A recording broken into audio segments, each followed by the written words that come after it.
Ano yan, tapang nitong inahin. Hindi natin mahuli yung mga biik sa loob. Teka lang. Tapos ang ilap na ng mga biik, mabibilis na kumilos.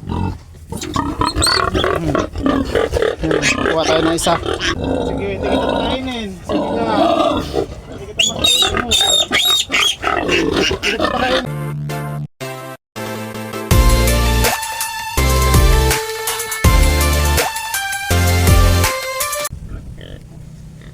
Meron na naman tayong inahin na may anak.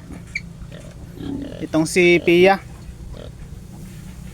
Yan mga anak niya. Malalakas na. Ang didi ni Pia ay 10. Pero ang kanyang anak ay 17. Patay nga lang ang dalawa nung nailabas na sa kanyang tiyan. Ay pinadidi natin. Pero namatay din ang 3 dahil mahina ang resistensya ng 3 biik. Kaya dun sa pinadidi natin ay 2 lang ang nabuhay. Dito naman sa mga anak ni Pia, bali 10 yung pinapadidi niya. Matay din ang isa. Nadaganan nitong si Pia. Kaya ang natira sa kanya ay 9. Plus dun sa 2 na pinapadidi natin. Na malalakas na dumidi. Sigurado na mabubuhay itong mga biik. Pero may napansin ako dito kanina. Parang may isang biik na may sugat. Parang nakagat ng alaga nating baboy. Hindi natin alam kung si Pia o yung ibang mga inahin. Kung nakapunta dito sa ibang mga inahin. Pero nakikita ko naman minsan nakakapunta dito. Hindi naman inaaway ng ibang inahin. Nagtataka lang ako bakit may sugat. Mamaya ipapakita ko yung sugat ng isang biik. Ngayon ay puputulan na natin ng ngipin ito para hindi na masaktan si Pia kapag nagpapadidi. Ito sa aking mga biik ay pinuputulan ko talaga ng ngipin dahil nung una na experience ko na hindi ako nagputol ng ngipin, nagkakasugat ang didi ng inahing baboy. Nakakaawa ang inahing baboy. Kaya yung mga sumunod na mga biik, pagkalipas ng 3 araw hanggang 5 araw, tinatanggalan natin ng ngipin, yung kanilang pangil. Hintayin natin matapos. Dito natin ilalagay. Ito, nagpagawa tayo para sa ating mga biik. Kapag magpuputol tayo ng ngipin o magkakapon, dito natin ilalagay. Isang hulihan lang, dito ilalagay lahat. At kapag naputulan na ng ngipin or nabulugan or nakapon, ibabalik natin dito para isang hulihan. Hindi ma-stress ang ating mga biik, pati na rin ang inahin. Yung ating nipper na ginagamit sa pagputol ng ngipin dito sa mga biik ay nabali na, sira na. Kaya ang gagamitin natin ay ito, nail cutter. Hulihin na muna natin yung mga biik. Ano? Dito pumupunta sa kabila, yung iba dito. Yun. Yung iba naman nandito na. Pumupunta na sa ibang inahin. Nilagyan kasi natin ng harang, kaya hindi sila nakakadaan dito. Yun, may lusutan doon. Pumupunta doon sa kabilang kulungan, tapos dito dadaan. Mamaya tatanggalin na natin ito.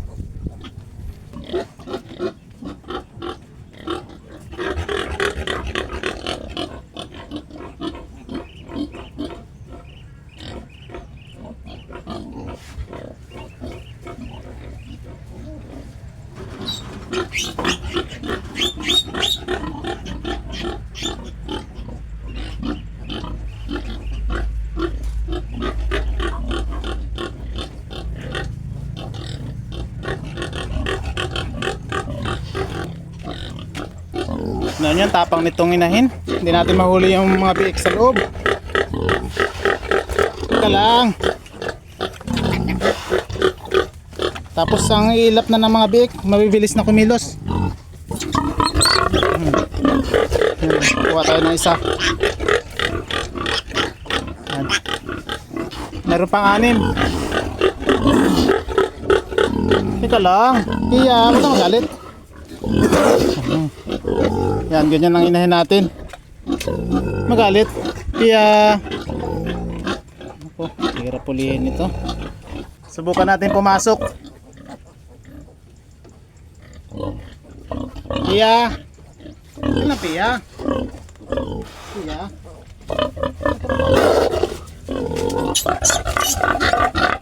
Ayun, nakahuli tayo.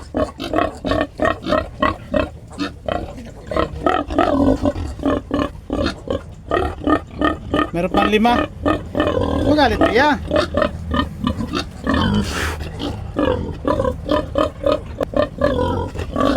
Sige. Magalit. Magalit.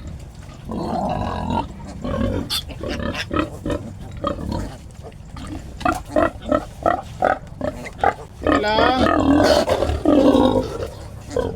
Sige, hindi kita pakainin. Sige ka. Hindi kita makainin. Hindi kita pakainin.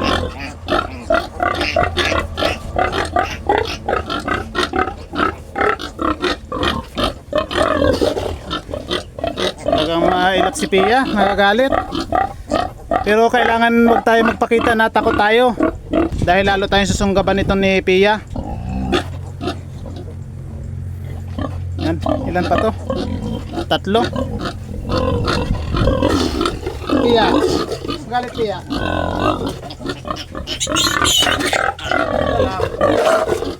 Ito lang.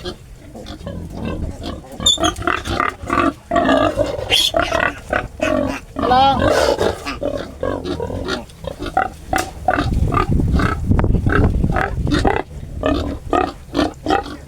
Yan, may isa pa.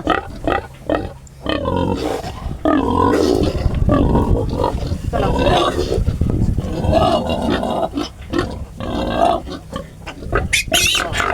Mahuli na natin. Pia pa. Magalit. Galit si Pia.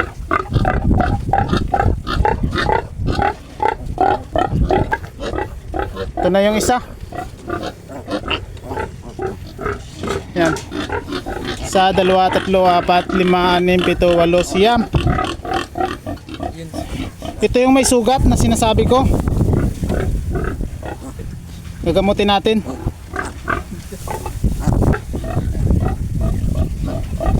Ito may sumusunod sa atin. Ito yung pinapaditi natin.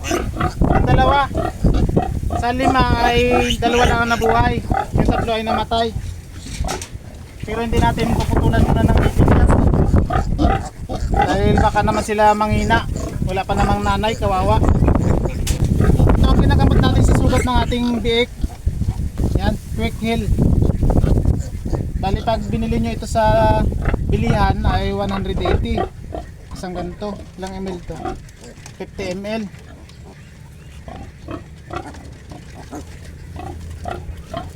Ito yung may sugat. Yan ang sugat nyo, oh, malaki. Hindi ko alam kung sumabit sa kawayan o kinagat to. Gamutin natin. Ganito lang.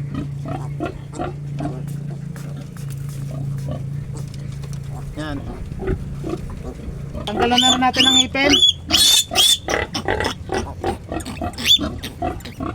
Yan, ganito lang.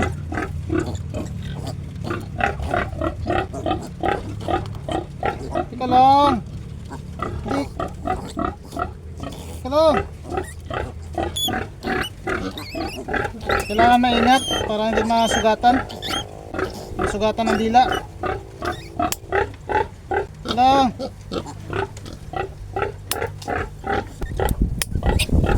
Yan, kabila.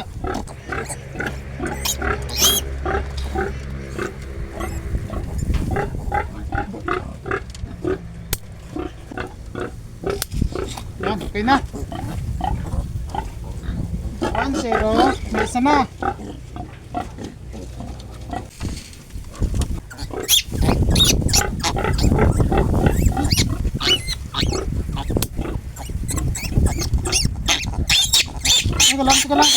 Teka lang.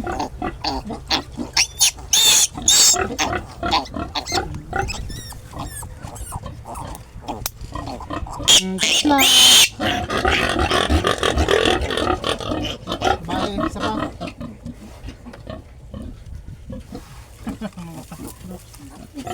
Ito. lalaki.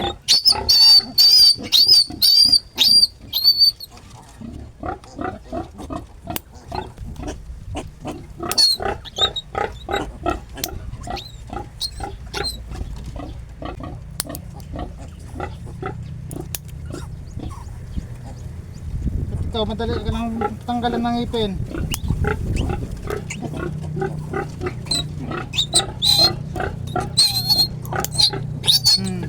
Tapos na. Yan, last na lang. Isa na lang. Big.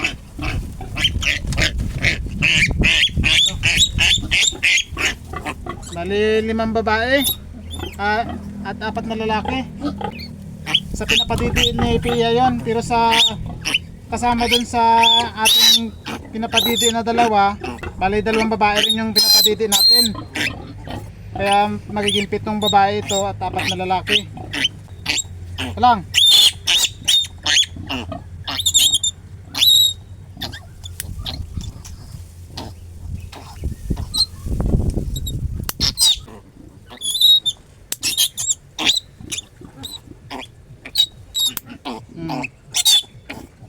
Ito lang.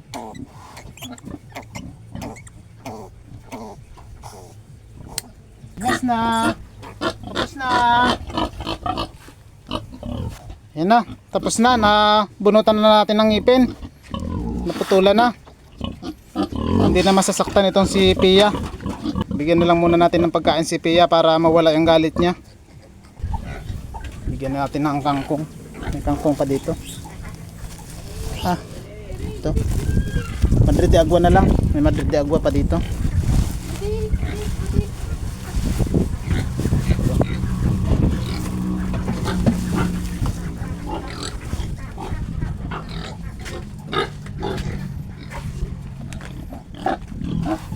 Oh, Pia. Huwag na magalit. Yan. Huwag na magalit, Pia. Huwag na magalit tao. Huwag na magalit. Huwag na magalit. Relax na, relax. Relax. Hawak. Galit talaga, galit. Hawak. Hawak. Hawak. Ay, galit talaga, galit. Galit ka pa rin, binigyan na kita ng pagkain. Yan, ganyan ang ugali ng ibang mga inahing baboy natin. Pero sa iba naman, hindi naman ganyan ka bangis kapag nagagalit. Nahayaan lang nila na kahit ulihin natin ang mga biik nila ay okay lang, hindi sila nagagalit. Pero may mga baboy tayo, may mga inahin tayong baboy na nagagalit kapag hinuhuli ang kanilang biik. Yan yung dalawa. Nagugutom na. Sunod na ng sunod sa atin. Papadidiin muna natin itong 2 biik. Ito ang ating ipapadidi sa kanila. Yan, mayroon tayong biberon. May timplan na pero konti na lang. Nakadidi na kasi sila. At itong gatas na to ang binibigay natin sa ating mga biik. Sa 2 biik na pinapadidi natin. Siyempre maligamgam na tubig ang ating nilalagay. Ngayon ay papadidiin na natin. Nagugutom na ang 2 biik. Padik! Dik, tagaw, dili. Pari na.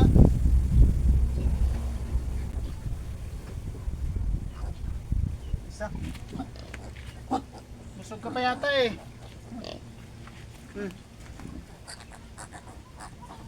Busog pa ito mga biik.